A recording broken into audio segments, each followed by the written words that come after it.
Good afternoon. Welcome to Let's Chat Dinos.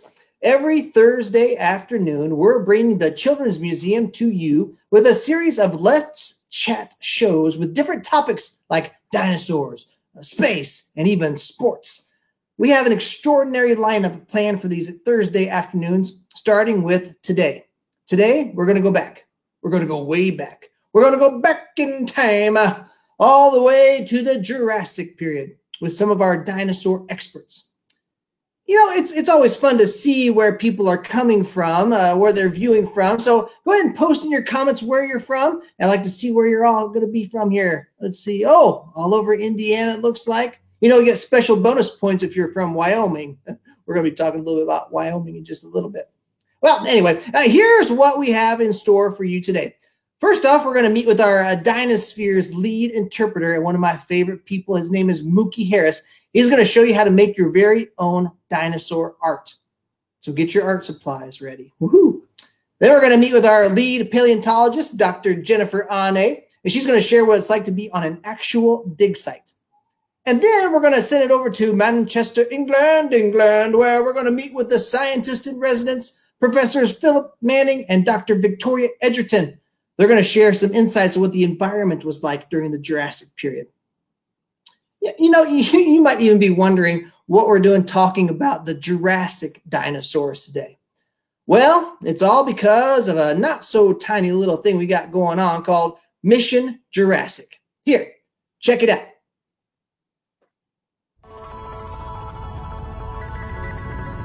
On a journey through the Badlands of Wyoming. The hot, dusty landscape extending for miles. We're heading to a secret site where what's being unearthed is so precious, its location can't be revealed.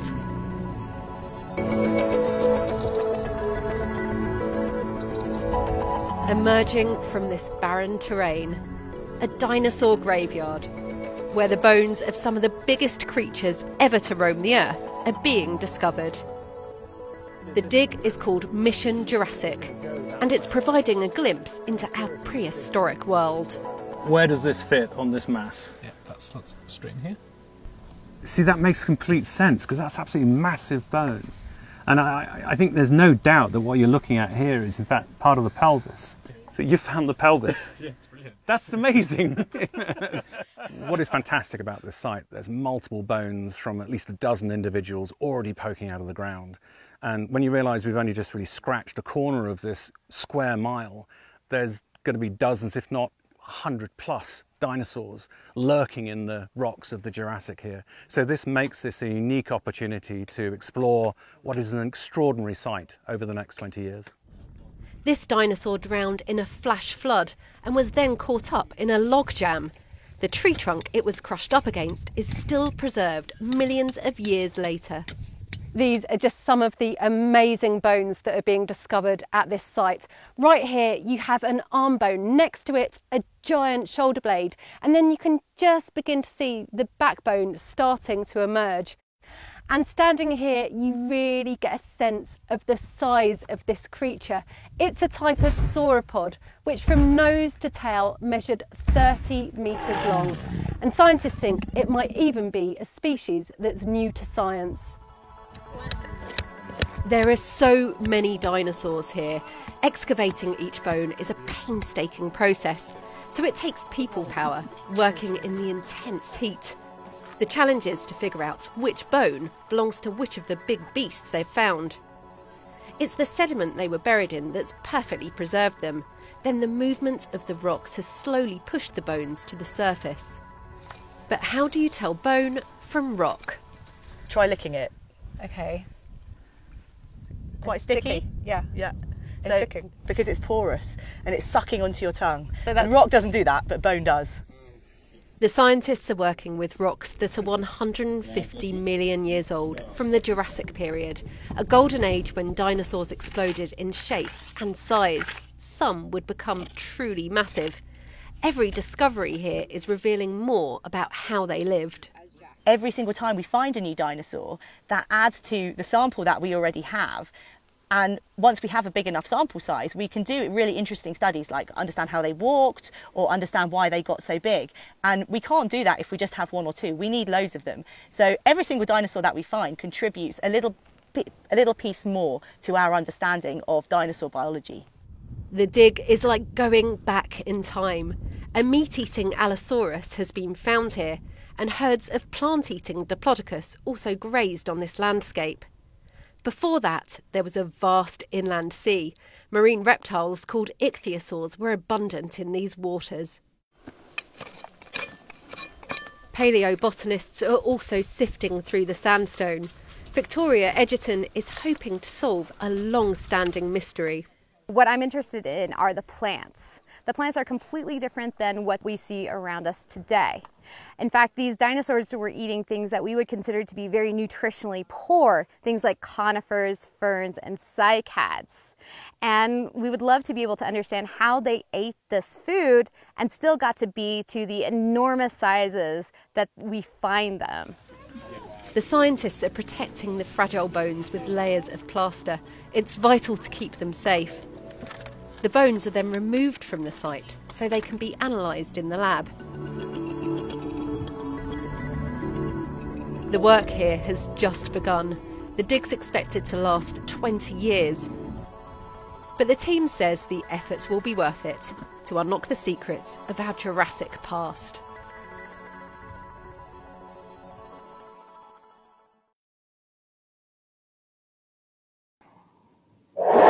Wow. Did you see the size of those giant bones in that video? Whoa, use your imaginations for a moment and think about what these giant beasts might have looked like. What colors were they? Did they have a soft skin or hard scaly skin, or did they have feathers? What colors were they? You know, how do we know what dinosaurs look like if nobody has ever seen them? Paleo artists look at the information we have about dinosaurs and then use their imaginations to help us see what these giants of the Jurassic might have looked like. Let's check in with Mookie Harris, lead interpreter in Dinosphere, to learn more about paleo art. Hello there, Mookie! Hey, thanks, Mookie, Josh. hello.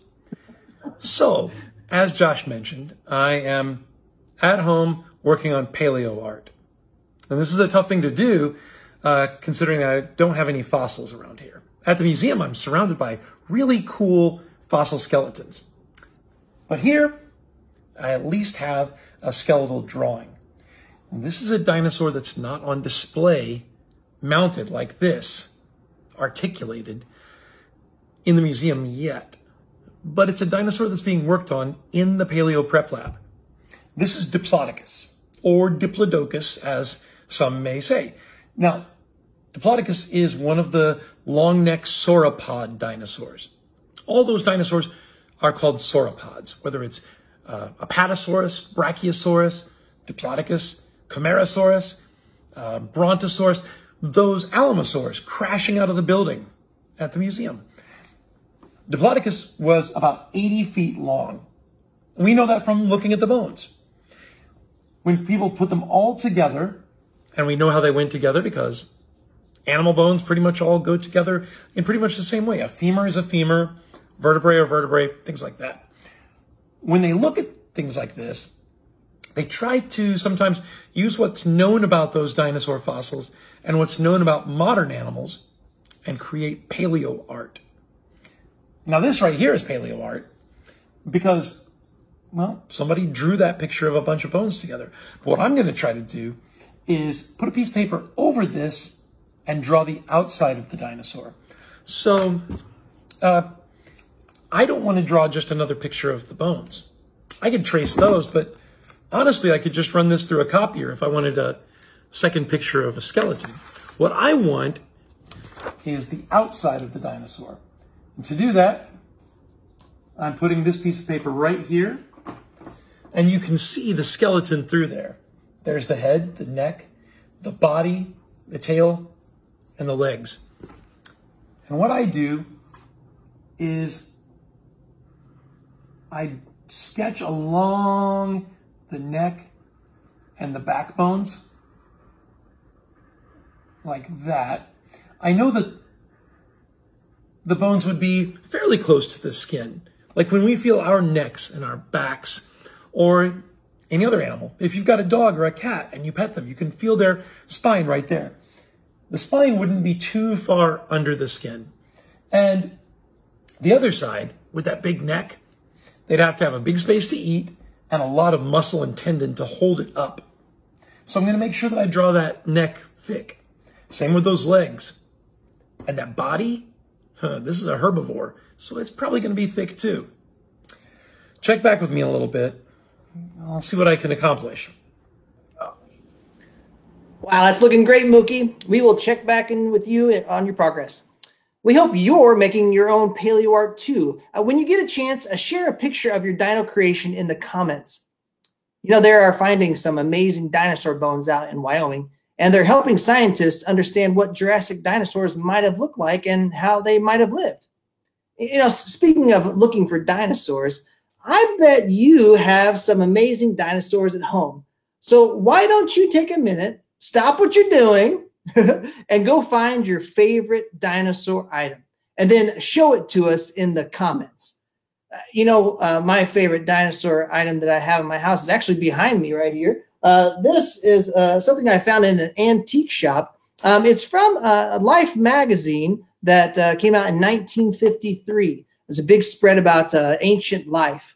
And what I thought was so great about this was that someone had taken the time to put these individual pieces inside this frame, and it inspired them. They really loved it, and so they wanted to keep it precious. And I think this is a very precious item too, because this inspired a lot of paleontologists to become paleontologists, especially Dr. Robert Bacher, who's one of my favorite paleontologists. He said that this magazine, these pictures right here, were his inspiration to become a paleontologist. And you know, the word museum literally translates to a house of muses, a house of inspiration. So this is an inspirational thing that happened because someone became a paleontologist.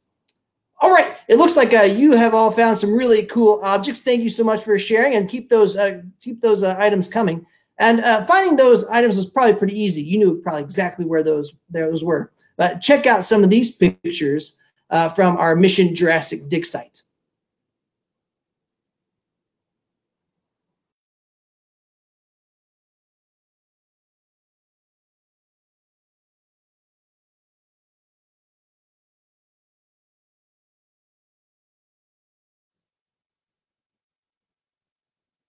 Wow, that sure looks like a lot of fun. Let's hear from our own lead paleontologist, Dr. Jennifer Ane, about what it's like to actually search for dinosaurs on a dig. She's here to talk to us right now. Hi, Jen. Hi, Josh. Thank you for having me, and thank you for everybody for joining us. Absolutely wonderful. Yes, I think all of us have a little bit of wanderlust and a sense of adventure now, and to get outside the house a little bit. You've been to Wyoming on the Jurassic Mile for a few summers now. Can you tell us maybe what it's like to be out on the Jurassic Mile dig site, and maybe give it a typical, like, what a day in the life is of digging up dinosaurs? Sure thing. So first off, you got to be an early riser. So yes, you have to wake up early, which is actually good because it can get over 100 degrees out on site. So the earlier you're on site, the cooler you're going to be. You have a long drive, and most of it is over dirt roads that we say roads very loosely. So I hope nobody gets car sick if they're going to go in these roads, because you're going to have a bumpy ride. And for those of us that have to drive, you have to take it nice and easy. We have to go through cattle gates, so opening and closing gates, driving up to our site. There it is. Now, it's very, very cool out there because you can hear nobody. You just hear the insects, maybe an occasional airplane going overhead, but there's none of the usual sounds you hear of traffic, people talking, that kind of thing. So you kind of have this very quiet, serene place, and the only things that are making the background are you. So as soon as you stop for lunch, you all of a sudden realize it's very quiet out there. Now, there's other things out there with us. We have different animals that are out with us, usually the little invertebrates, little insects and stuff. But mostly it's just us, and maybe we'll see somebody driving on the road every now and then. But most of the day, it's just digging dinosaurs, taking a break when you need to because we want to make sure we're safe, taking a lunch break. Lunch is one of the most important parts of the day, drinking lots of water, and then there are no toilets. So we have to use some outhouses. We're very thankful that we have them, but there are no toilets. There's no real place to go into air conditioning. So once you're out there, you're out there. But I'll tell you, the end of the day, you get to see all the fossils that you uncovered. And then if you're really feeling it, you stop on the way back to the ranch for a good milkshake. And nothing tastes better than a milkshake after a long, long day of digging dinosaurs. I bet that shower at the end of the day feels pretty nice too. Oh yes, you take about a bucket's worth of dirt with you. Especially me, you can see my hair is the perfect dirt trap, so I can collect soil samples just after showering. Well, maybe let's talk about. You mentioned some of the insects, and you got to go through cattle. What other kind of wildlife is out there in Wyoming that you see? So luckily for us, we haven't seen too many, but we do get rattlesnakes out on site because we attract little mice with our leftover lunches. So you got to be really careful. You really want to pick up after yourself. We can get little scorpions and Jerusalem crickets, which are really cool looking bugs. We've seen a hummingbird on site. So a hummingbird about this big, and we've also seen flying way overhead a bald eagle. So birds from this big to this big flying overhead, reminding us that dinosaurs are still out there with us. And then we get the hints of mammals, because most of the mammals are kind of shy, so we sometimes see coyote or bobcat footprints when we come back to site. That's really interesting. So how do you know where to dig? That's a good question, because what you don't want to do is just start digging. All you're going to do is get really, really, really frustrated. So we actually do a lot of homework. Yes, I said homework before we go out. You want to check to see where the rocks are exposed that are the right age and the right type for dinosaur bones. Then once we find them, then we start asking around. Has anybody found any fossils before? Who owns the land? So who would we work with? Because you want to make sure you have a good working relationship with whoever has the land. And then once you settle that, you say, hey, can we go out and look? And you go out and you take a wander. So anybody who's ever gone for a hike in the woods or on the beach, and you're looking down at the ground and you find little treasures, right? It's the same with us. We look around, looking at the ground for fossils poking out of the ground. And if we're lucky, like we were at the Jurassic Mile, you find lots of them. So you see it, you follow it, and it just keeps going. And that's the sign of a really good dino dig. Cool. So getting into a little bit of the digging that we have, so what sort of tools do you use to excavate a dinosaur bone? So a lot of people think that we use really heavy equipment because those are the cool bits of machinery that they show on dinosaur specials. And we do use a bobcat to move things. We've used a jackhammer for big rocks.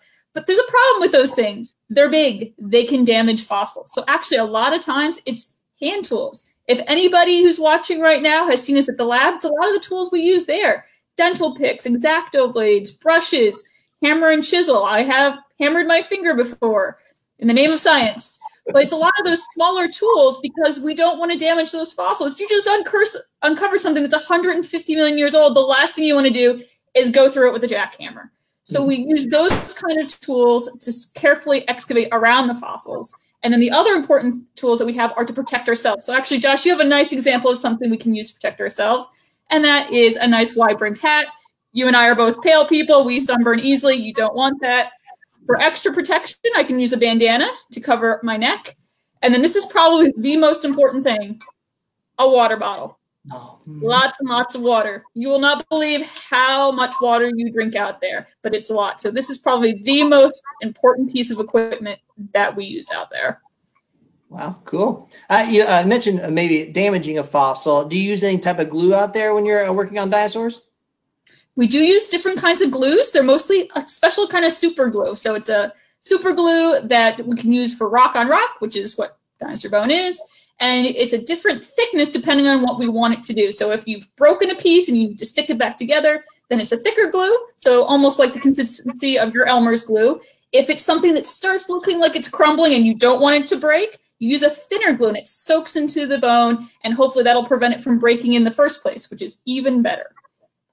Have you ever glued yourself to a dinosaur bone or anything? No, never. Yes, we do it all the time. Usually we're pretty good about, as soon as you feel it on your fingers, you let go. But there's those of us that are a little bit stubborn, and when it's a small fossil, you just got to be careful. So I'm sure many a paleontologist, not just myself, has lost some skin to the safety of a fossil. So what sort of dinosaurs are you digging up there in the Jurassic Mile? So mostly what we're digging up are the sauropods, which are the long neck dinosaurs. you can actually get about 11 different types of sauropods in that area. Right now, we think we've got about 3 different ones that we've found. We definitely know we have a Diplodocus. The other 2 are being a bit more problematic for us because depending on what part of the dinosaur you find, it's hard or easy to figure out who it is. But we definitely know we have a Diplodocus. So they can get 80 feet long. That's 2 T-Rexes. So not a small dinosaur. One of my favorite dinosaurs is this guy. This is Allosaurus. Okay, he's like a 3-fingered T-Rex. I think personally better. We find fossils of Allosaurus, but even cooler, we find teeth, shed teeth all around that Diplodocus. So we know that these guys were munching on the Diplodocus. And one of my colleagues and someone that you guys have probably seen in the lab as well, William, he actually looks at tooth marks. And so he's been looking at the different tooth marks that are on our Diplodocus fossils. And we found like 20 or more teeth last year. So we're finding lots of teeth. Oh, wow. Do you find any other types of animal fossils out there? We do. One of the cool things about the Jurassic Mile is there are not just dinosaur fossils, because what we want to be able to do for the people at the museum is we want to show the Jurassic World. Okay, not the movie, the actual Jurassic World. So we want to show that these animals are living in an environment just like animals today. So we've got plants, so we can show you the plant life that was around there and what some of these herbivores that sauropods are eating. We've got trackways that are showing us what the environment was like as far as muddy and that there are groups of animals moving through at different times. We've got fish fossils. We've got little tiny gastropods, snails. And then if you keep driving a little ways on the Jurassic Mile, you hit an ocean. So there used to be an ocean there as well. And there we get marine critters. We get things called belemnites, which look like squid. Their fossils are their little shells. They look like little bullets. We get graphia, which are a kind of mollusk, so a kind of like a clam. And then if we're lucky, we get really beautiful fish fossils, even with the scales on them. Little guys, but beautiful. And then ichthyosaurs, so those marine reptiles that look kind of like a cross between a dolphin and a marlin. So they're weird critters, but they were probably the speedsters of the ocean at their time. Oh, wow. So you dig up the dinosaur bones, you have to protect them in some way and get them back to the museum. How does protecting them and getting them back to the Children's Museum, how does that happen? Well, we've got to be very careful because if anybody's ever moved fragile stuff, you know that you got to really take care to get it from point A to point B. We've got a 3-day drive for our fossils. So what we do is we actually, first off, leave a lot of rock on the fossils. So when you come into the lab and you see us working, you'll notice that we put a lot of rock in there. And believe it or not, it's protecting the fossil. It's kept it protected for 150 million years, so it's the best protection on its way out. So we'll actually dig a trench around it, hope that you have all the fossils, you always find more, dig down, and then we cover it with first aluminum foil and then burlap, so potato sacks, dipped in plaster of Paris, and we make what's called a field jacket. So it's like a really big version of paper mache, really big version, because some of these jackets are a ton. That's 2,000 pounds. So I just was working on a jacket before we closed that was about 1,600 pounds. I nicknamed it Leviathan. Now, when you're working with fragile fossils that are that heavy, you've got to be careful. You have to be careful with your staff because that's heavy, right? And we are miles away from a hospital, so safety is very, very important. But you also be careful with the fossils. So we make sure that that jacket is very nice and dry and set and thick enough. And then if it's something really big, that's when we call our friend the bobcat over.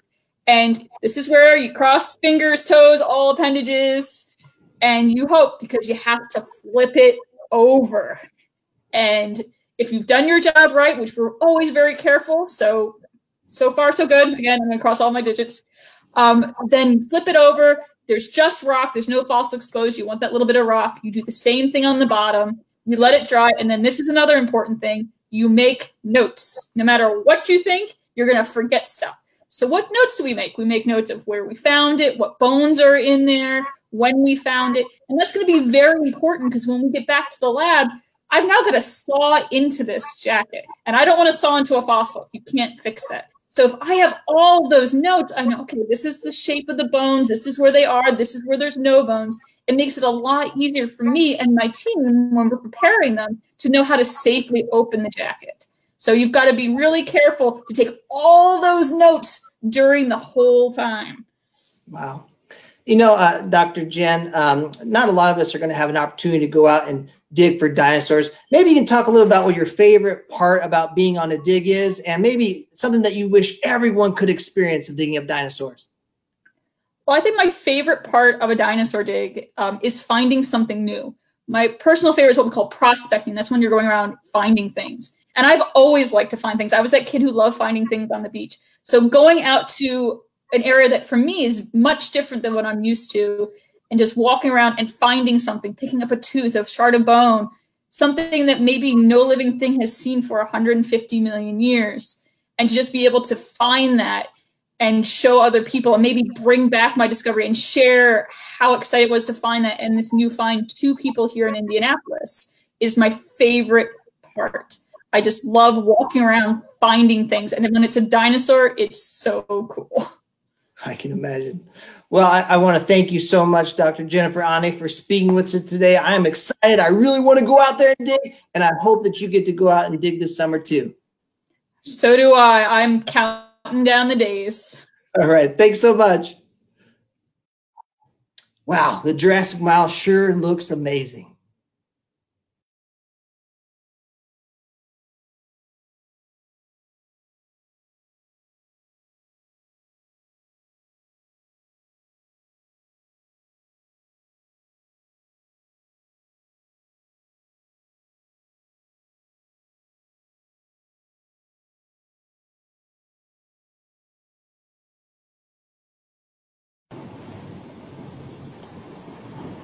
Wow, that was a cool time lapse of them unloading the fossils and bringing them into the museum. That was cool. Looks like a lot of work goes into getting these dinosaur bones from the ground in Wyoming back to the Children's Museum of Indianapolis.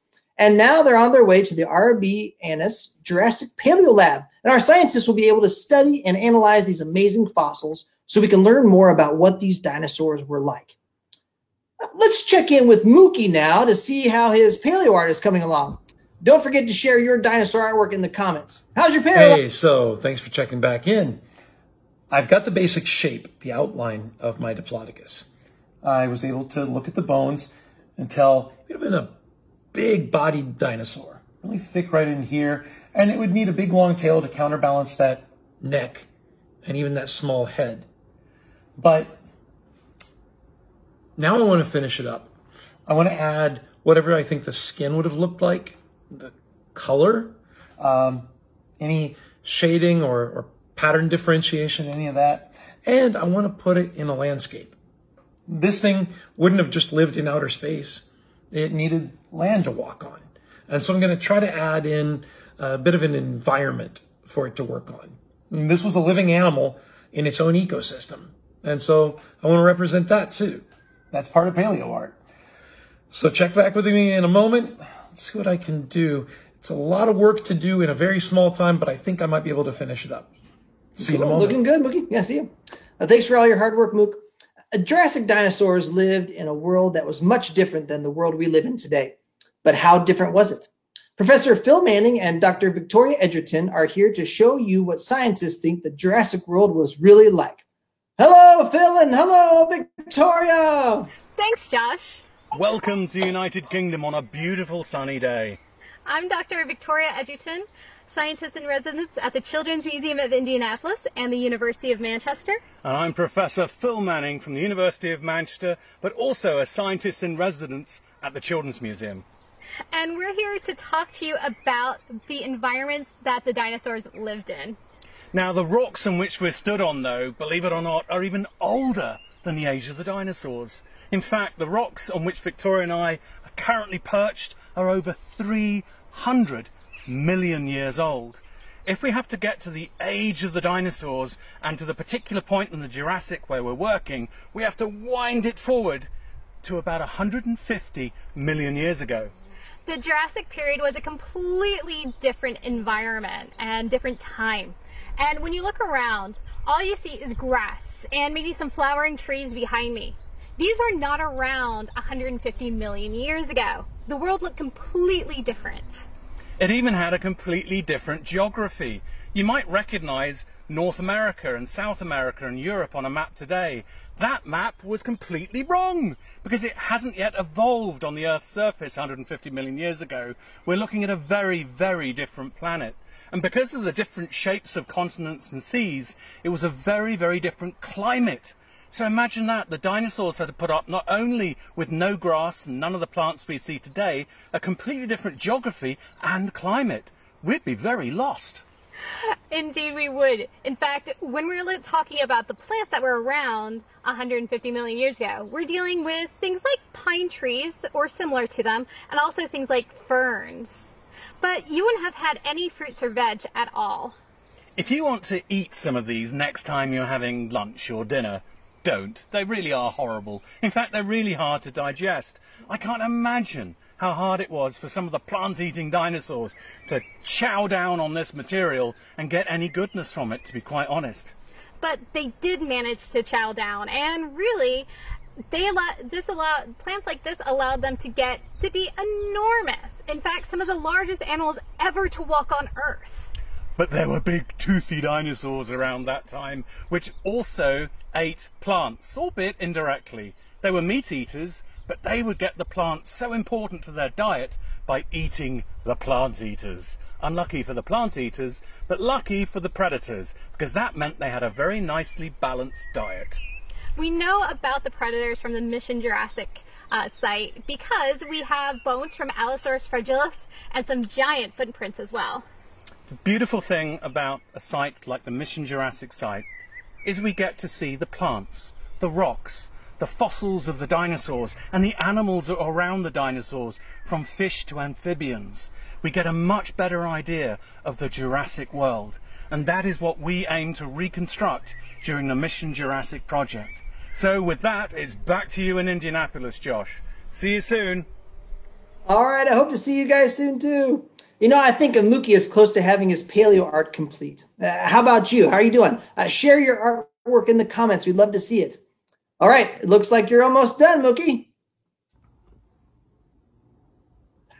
Wow, that was tough, but I'm finished. I'm all done with my Diplodocus paleo art, and I would like to show it to you because I'm very proud of it. Drum roll, please, just on your tabletop. Ta-da! I'm kidding. I made that when I was 4. I'm still proud of it.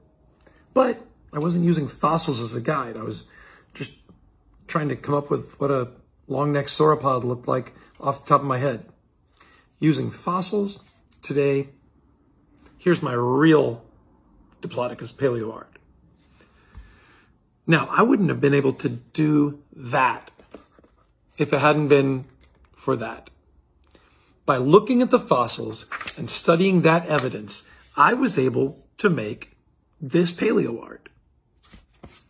Now, you're not going to make paleo art exactly like mine, especially first time, but this is a really easy way to get good at it. Whatever your favorite dinosaur is, get a grown-up's help, go online and look up that dinosaur's name and the words skeletal drawing or skeletal diagram. Print out a picture of those fossils, like this one, and then put a piece of paper over it. Use that as a guide. Make your own paleo art. If you tape it up at a window with the bright light shining through, works even easier. Man, I can't wait to see what you come up with. Thank you so much for letting me come into your homes and show you some paleo art. Back to you, Josh. Thanks. Great job, Mookie, and great job, everyone. It looks wonderful what everyone's posting here. You know, we hope you enjoyed our little chat about dinosaurs. I don't know about you, but I learned quite a lot about the Jurassic period. How about you? You know, thanks for joining us today, folks. We hope you will join us next week, the same time, same place, for Let's Chat Space. Stay safe and stay healthy, everyone. Goodbye.